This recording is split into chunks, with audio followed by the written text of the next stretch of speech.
भाजपा में आंसू का विलय।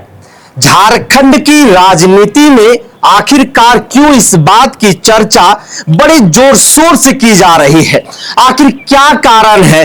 क्यों कहा जा रहा है कि आंदोलन की कोख से उपजी हुई पार्टी जिसकी स्थापना सन 1986 में किया गया था, आखिर क्या ऐसी परिस्थितियां उत्पन्न हो गई है कि आज झारखंड की राजनीति में इस बात की चर्चा की जा रही है और कही जा रही है कि आंदोलन की कोख से उपजी हुई पार्टी जिसे झारखंड में युवाओं की पार्टी कही जाती है, जिस पार्टी के नाम पर कई एक इतिहास जो है वो लिखे गए हैं, जिस पार्टी ने झारखंड अलग राज्य की लड़ाई में महत्वपूर्ण भूमिका निभाने का काम किया है, आखिर ऐसी क्या वजह उत्पन्न हो गई है 30 वर्ष के बाद कि इस पार्टी को लेकर के झारखंड की राजनीति में इस बात की चर्चा की जा रही है। आंसू पार्टी के सुप्रीमो हैं सुदेश महतो।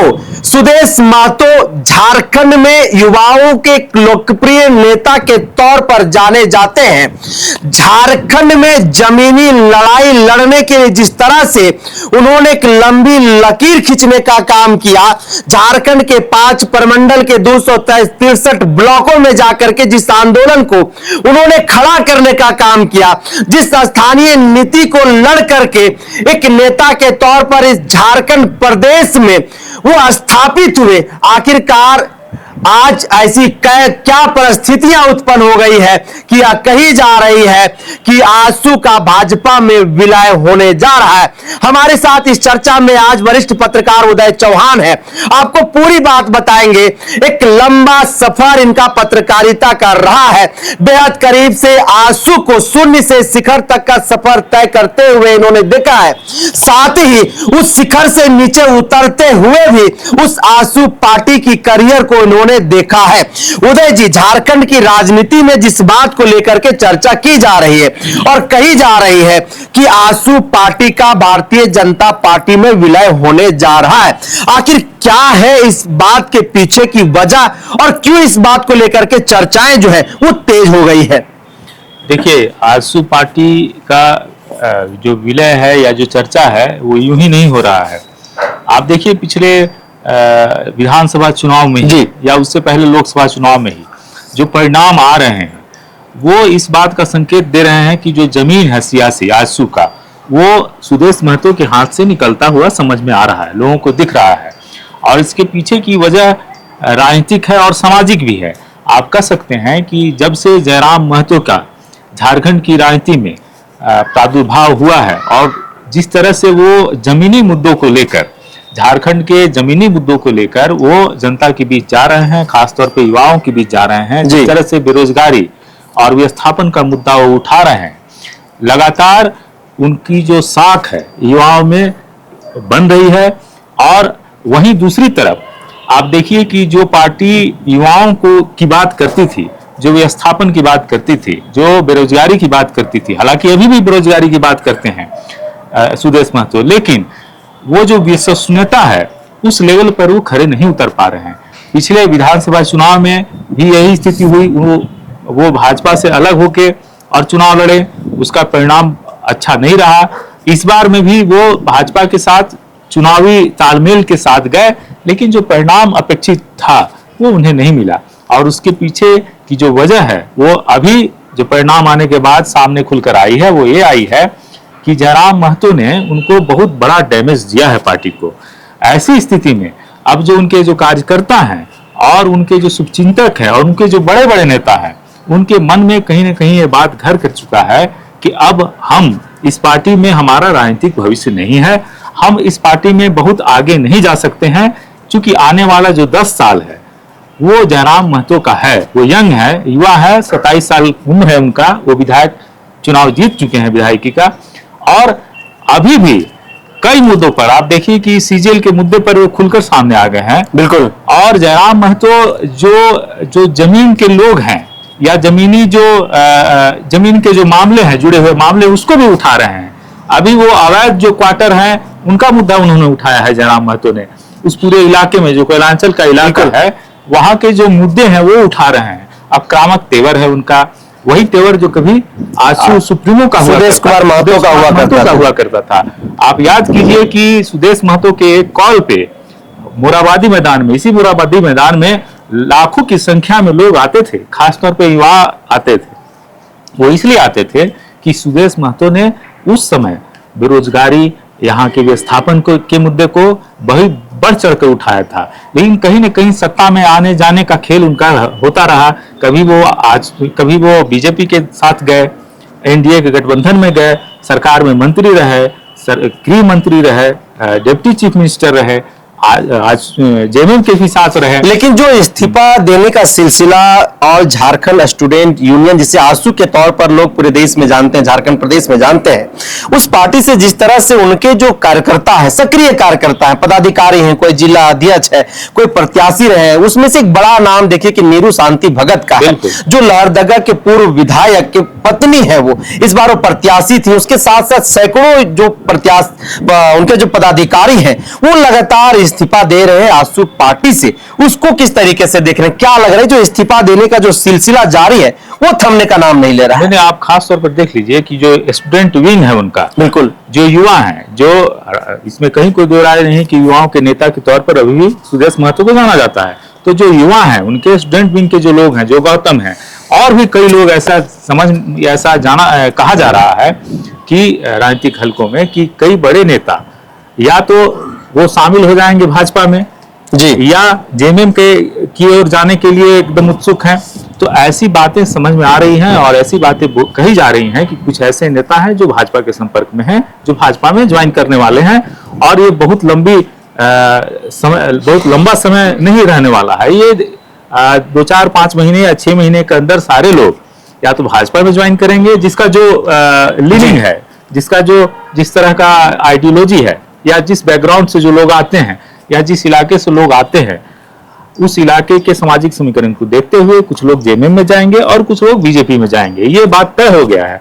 इसीलिए कहीं ना कहीं ये बात सामने निकल कर आ रही है, उभर कर आ रही है कि आजसू का हो सकता है कि भाजपा में विलय हो, क्योंकि आजसू और भाजपा लंबे समय तक एक दूसरे के साथ सरकार में, गठबंधन में, और आइडियोलॉजिकल स्तर पर भी ये लोग एक साथ लड़ाई लड़ रहे हैं और लड़ चुके हैं, और सरकार के खिलाफ पिछले 10-12 सालों से सरकार के खिलाफ चुनाव में जा चुके हैं। मतलब सत्ता पक्ष के जेएमएम कांग्रेस के खिलाफ चुनाव लड़ चुके हैं। इसलिए ऐसा माना जा रहा है कि ये लोग भाजपा में विलय हो सकता है। लेकिन पूरी बात क्या है नहीं है, ये तो लेकिन उदय जी, अगर हम जानकारों की बात करें, राजनीतिक पंडितों की हम बात करें, तो ये बात को भी कहीं ना कहीं वो चर्चा कर रहे हैं। वो कह रहे हैं कि यही सुदेश महतो है जिन्होंने इस राज्य के लिए केंद्र से सीधे तौर पर स्पेशल राज्य की दर्जा की मांग की। इन्होंने पंचायती राज की व्यवस्था को लेकर के भी इन्होंने कई एक सख्त नियम बनाने का काम किया है। युवाओं के सामने जो सबसे बड़ी जो समस्या है बेरोजगारी की, इस झारखंड प्रदेश में जो विस्थापन का मुद्दा है, उन मुद्दों को लेकर के या फिर स्थानीय नियोजन नीति की मुद्दों को लेकर के सुदेश कुमार महतो सड़क से लेकर के सदन तक आंदोलन किया है। ये आंदोलन करना जानते हैं, आंदोलन को खड़ा करना जानते हैं। एक बेहतर रणनीतिकार है, ये बेहतर राजनीतिज्ञ करने के लिए जाने जाते हैं। ऐसे में फिर से सुदेश महतो को लेकर के दूसरी जो तरफ जो चर्चाएं हो रही है वो कही जा रही है कि सुदेश महतो को लेकर के जो चर्चाएं की जा रही है या फिर जो बातें की जा रही है कि भाजपा में आजसू का विलय हो जाएगा, सुदेश महतो को इस तरीके से कमजोर समझना भी नहीं चाहिए। चर्चा जो है वो कहीं ना कहीं सुदेश महतो के पक्ष में भी होना चाहिए। अगर सुदेश महतो आज भी ठान ले तो फिर से आजसू को खड़ा करेंगे और फिर से 8-10 विधायक जो है वो 2029 में जिता करके आ सकते हैं। इसको किस तरीके से देख रहे हैं? देखिए, राजनीति में कभी भी कुछ भी संभव है, लेकिन जो विश्लेषक हैं या जो राजनीति को करीब से जानते हैं या जो फील्ड में काम कर रहे हैं, उनका जो मानना है, उनका जो आकलन है, उनका आकलन यही है कि सुदेश महतो जी, खास करके पिछले 5-10 सालों में उनकी जो राजनीति रही है वो कहीं ना कहीं वो सत्ता के साथ की रही है जी। तो सत्ता के साथ रहने के बाद होता क्या है कि आप जो मुद्दे हैं उसको पुरजोर तरीके से नहीं उठा पाते हैं। हाँ, पिछले 4-5 सालों से उन्होंने मुद्दा जरूर उठाया है। जब जेएमएम के खिलाफ आंदोलन भी किया है उन्होंने, गांव के स्तर से उन्होंने आंदोलन किया है, लेकिन कहीं ना कहीं सत्ता के साथ जाने में उनको ये हानि हुई है खास करके भाजपा के साथ जाने में हानि हुई है कि जो नियोजन नीति का जो मुद्दा था, जो मामला था पिछले रघुवर सरकार में, वो पुरजोर तरीके से नहीं उठा पाए। और उसके बाद क्या हुआ, धीरे धीरे उनसे उनकी जो राजनीतिक जमीन थी धीरे धीरे उनसे दूर होती गई और एक नया नेता का उभार उस क्षेत्र से हो गया। खास करके सामाजिक तौर पर अगर देखें, आप सामाजिक समीकरण की दृष्टि से देखें तो जिस समुदाय से वो आते हैं, जिस समुदाय को वो लीडर बोले जाते हैं, उस समुदाय से एक अच्छा बड़ा लीडर अब झारखंड की राजनीति में हो गया है। आप पिछले लोकसभा चुनाव में देखें कि जयराम महतो की पार्टी को ठीक ठाक परसेंटेज वोट मिला है। बिल्कुल। कई सीटों पर तो आजसू से ज्यादा वोट मिले हैं, प्रतिशत मिले हैं, परसेंटेज मिले हैं। तो जो राजनीतिक जो विश्लेषक हैं वो जमीन पर जो घटनाएं घट रही हैं या अभी जो कुछ हो रहा है उसको ध्यान में रखते हुए आगे का 5 साल और 10 साल का वो तस्वीर पेश करते हैं। तो इस दृष्टिकोण से अगर आप देखिए तो आजसू का अभी जो फिलहाल जो परिस्थिति बन रही है वो ये है कि आजसू कमजोर होती दिखाई दे रही है। हाँ, ये बात अलग है कि अभी भी आजसू का कैडर है, जमीन पर है। और अगर वो यहाँ के जो मुद्दे हैं, खास करके जो व्यवस्थापन का मुद्दा है, चाहे जो बेरोजगारी का मुद्दा है या युवाओं के और भी कई मुद्दे हैं, अगर उसको लेकर सुदेश महतो फिर से अपना पुराने तेवर में, पुराने रंग में आते हैं तो राजनीति में कुछ भी परमानेंट नहीं होता है। झारखंड विकास मोर्चा के साथ भी जो है आजसू पार्टी को अब देखा जा रहा है। कहा जा रहा है कि जिस तरह से झारखंड विकास मोर्चा 2019 विधानसभा चुनाव के बाद भारतीय जनता पार्टी में विलय हो गया, जिसके सुप्रीमो बाबूलाल मरांडी थे, जो 14 वर्ष के बाद पुनः जो है भारतीय जनता पार्टी में शामिल हो गए अपने पार्टी को लेकर के। ठीक इस बात को भी चर्चा किया जा रहा है कि आजसू को भी अब उसी तरीके से लगता है कि विलय कर जाना चाहिए। क्या लग रहा है ये सब चीज? देखिए, आजसू और झारखंड में एक बेसिक फर्क है, एक बेसिक डिफरेंस है। आजसू जो पार्टी है जिसका गठन आपने जैसा कहा कि 1986 में हुआ था और एक मुद्दे को लेकर हुआ, आंदोलन से पैदा हुई पार्टी है ये। तो एक विचारधारा के तौर पे ये पार्टी झामुमो से एकदम अलग है। झामुमो की जो स्थापना हुई थी वो भाजपा के खिलाफ और भाजपा से जो क्षुब्ध लोग थे, उस समय की जो परिस्थितियां थी भाजपा में जो बनी थी, उससे जो कुछ नाखुश लीडर थे उन लोगों ने मिलकर भाजपा झामुमो बनाया था, झामुमो की स्थापना की थी। तो समय के साथ आप देखिएगा कि झामुमो में जो भी लोग शामिल थे, भाजपा के जो लोग थे, धीरे करके एक एक करके वो लोग सब भाजपा में आ गए थे। आप बाबूलाल मरांडी को छोड़ दें तो दीपक प्रकाश हो या और भी कई नेता थे, रविंद्र राय थे और भी कई नेता थे, वो धीरे धीरे करके भाजपा में वापस आ गए थे। तो झामुमो की जो स्थापना हुई थी वो अलग परिप्रेक्ष्य था, उसका बैकग्राउंड अलग था। और जो आजसू की जो स्थापना हुई है उसका अलग, बिल्कुल ही अलग परिप्रेक्ष्य है। वो आंदोलन से पैदा हुई पार्टी है। आप कह सकते हैं कि इस पार्टी का अपना एक विचारधारा था कि स्थानीय, तो क्या मतलब अपने विचारधारा से आजसू पार्टी भटक चुकी है और इसका परिणाम 2019 के बाद 2024 में भी इस पार्टी को भुगतना पड़ा है। और आज देखिए कि परिस्थिति ये है कि आजसू पार्टी के पास एकमात्र विधायक है मांडू से, जिसको तिवारी महतो के तौर पर लोग जानते हैं। बाकी खुद देखिए कि सुदेश कुमार महतो जो सिल्ली से चुनाव लड़ते हैं, खुद अपना सीट भी गंवा चुके हैं। हालांकि लोकतंत्र में ये चीजें तो चलती रहती है, लेकिन आज जो परिस्थितियां वो क्या कह रहे हैं? क्या सच में सुदेश कुमार महतो को, जिस कुर्मी समुदाय ने सुदेश कुमार महतो बनाने का काम किया, जिन्हें एक पहचान दिलाने का काम किया, अब क्या वही समुदाय जो है सुदेश कुमार महतो को सीधे तौर पर इग्नोर कर रहा है, उसे एक्सेप्ट नहीं कर पा रहा है? और जयराम कुमार महतो जो निखर करके आया है, क्या कुर्मी का एक नया नेता वो है? क्या इसको माना जा सकता है? एकदम माना जा सकता है। देखिए, आपने जिस तरह से कहा कि सिल्ली से वो चुनाव लड़कर इस बार आए हैं, आप याद कीजिए कि 2014 में वो चुनाव हार चुके थे। बिल्कुल, अमित महतो से चुनाव हार गए थे। और उतना ही नहीं, जो जब अमित महतो को जेल हुआ या 2 साल की सजा हुई इनको, तो उसके बाद उनकी पत्नी चुनाव इलेक्शन में वहां से जीत गई। बाई इलेक्शन में भी उनकी पत्नी चुनाव जीत गई थी। अमित महतो की पत्नी चुनाव जीत गई थी। तो लगातार 2 बार हारे थे, इस बार चुनाव जीते थे वो।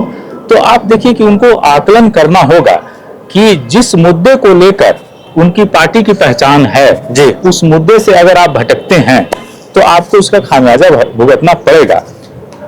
कहीं ना कहीं ये जो लंबा कालखंड रहा, राजनीतिक कालखंड रहा पिछले 24-25 सालों का, उसमें कहीं ना कहीं उनसे निर्णय में या जो मुद्दे हैं उसको उठाने में उनसे चूक हुई, जिसका कारण है, जिसका वजह ये हुआ कि एक नया लीडर उभर कर आया सामने, जो उनके हितों की ऐसा लगा, जो लोग हैं उनको ऐसा लगा कि ये आदमी हमारे मुद्दे को उठा रहा है और इसीलिए जयराम महतो का प्रादुर्भाव हुआ। और अब देखिए कि जिस तेजी से वो आगे बढ़ रहे हैं झारखंड की राजनीति में, कहा जाने लगा है कि अगले चुनाव तक आते आते वो जितना सीट आजसू आती थी उससे ज्यादा सीट उनका आएगा, जयराम महतो की पार्टी लेकर आएगी, ऐसा माना जा रहा है। तो अभी जो सीन है उसमें यही है कि आजसू को या तो सुदेश महतो को आगे बढ़ के पार्टी की कमान थामनी होगी और पुराने रंग तेवर में आना होगा, या फिर जिस तरह से भगदड़ मची है पार्टी में, जो लोग छोड़ के उनके जा रहे हैं, कार्यकर्ता या पार्टी के बड़े नेता छोड़ के जा रहे हैं, जिसको जहां जिस तरह का जिसका अनुभव अपना रहा है या जिस तरह का बैकग्राउंड है या जिस क्षेत्र से आते हैं उस क्षेत्र में जो मजबूत पार्टी है लोग ज्वाइन कर रहे हैं। तो अभी के समय में या तो उनको आत्मचिंतन करना है कि हम क्या करें, और नहीं तो उनकी पार्टी के जो लोग हैं, बड़े बड़े नेता हैं, छोड़ के अलग अलग पार्टियों में चले जाएंगे। तो आप कह सकते हैं कि जो हम लोग जिस चीज पे बात कर रहे हैं कि भाजपा में विलय होगा, तो हो सकता है कि भाजपा में उनको विलय करना पड़े। जिन बातों को लेकर के चर्चा की जा रही थी, फिलहाल हम उस बात को लेकर के आपसे चर्चा कर रहे थे, आपको बताने की कोशिश कर रहे थे। हालांकि देखिए, झारखंड को अलग हुए 24 वर्ष का सफर पूरा हो चुका है और 25वें जो वर्ष है, उस 25वें वर्ष में यह झारखंड प्रदेश जो है वो आगे धीरे धीरे बढ़ रहा है। लेकिन इस 25 वर्ष के झारखंड में आज देखिए, जो बुनियादी सवाल 2000 में थे वो 2025 में भी जयो का तयो दिखाई दे रहा है। चाहे विस्थापन का मामला हो, चाहे पलायन का मामला हो, चाहे स्थानीय नियोजन नीति की मामला हो, या फिर सरकारी नौकरियों में जो वैकेंसियां होनी चाहिए थी, जिस तरह से स्थानीय नौजवानों को प्रतिनिधित्व देना चाहिए था, आरक्षण मिलना चाहिए था, उन तमाम जो नीतियां हैं या फिर तमाम जो ये मुद्दे हैं, आज भी वो सड़कों पर दिखाई दे रहा है। और राज्य के जो नौजवान हैं उस सड़कों पर इन्हीं अधिकारों की मांग को लेकर के जो है आंदोलन करते हुए दिखाई दे रहे हैं। और सुदेश कुमार महतो इन्हीं मांगों को लेकर के जो है वो एक नेता के तौर पर इस झारखंड प्रदेश में सामने आए, एक नेता के तौर पर स्थापित हुए। खास करके कुर्मी समुदाय ने इन्हें एक नेता के तौर पर स्थापित करने में अपना महत्वपूर्ण भूमिका निभाने का काम किया है।